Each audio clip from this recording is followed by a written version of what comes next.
এই মেয়েটা ছিল একজন বিশ্ববিদ্যালয়ের ছাত্রী, কিন্তু একদিন কিছু বখারে তাকে জোর করে দালানের চূড়ায় নিয়ে যায় আর হুমকি দেয় লাভ দিতে। মেয়েটি না চাইলেও বাধ্য হয়ে লাভ দেয়। তারপর তাকে দূরে জঙ্গলে ফেলে দেওয়া হয় যেন বন্য নেকড়েরা খেয়ে ফেলে। সবাই ভাবে ওর হয়তো মৃত্যু নিশ্চিত, কিন্তু ঠিক সেই সময় ঘটে অদ্ভুত ঘটনা। এক রহস্যময় শক্তি তাকে জীবিত করে তোলে, আর সে জেগেই বুঝতে পারে সে আর আগের মতো দুর্বল নেই, তার মধ্যে এসেছে অবিশ্বাস্য ক্ষমতা। আর তখনই তার মাথায় বেশি ওঠে শৈশবের সব অপমান। বাবা তাকে অবহেলা করতো, বোন আর স্কুলের দুষ্টু ছেলেরা মিলে নির্যাতন করতো। সে 800 মাইল হেঁটে নিজের শহরের পথে রওনা হয়। পথে এক ধনী ছেলেকে দেখে যে রেসিং কারে ছুটছিল।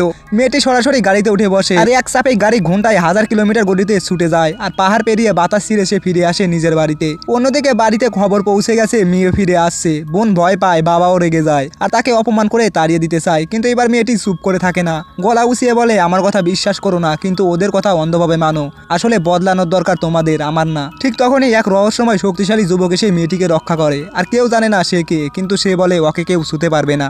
এরপরে আসল সত্য একে একে বেরিয়ে আসতে থাকে। কে মিথ্যা বলছে আর কে ফাঁদ পেতেছে, সব প্রকাশ পায়। পরিবারও বুঝতে পারে মেয়েটি এখন আর আগের মতো অসহায় নয়, সে নিজের সম্মান আর ন্যায়ের জন্য লড়বে।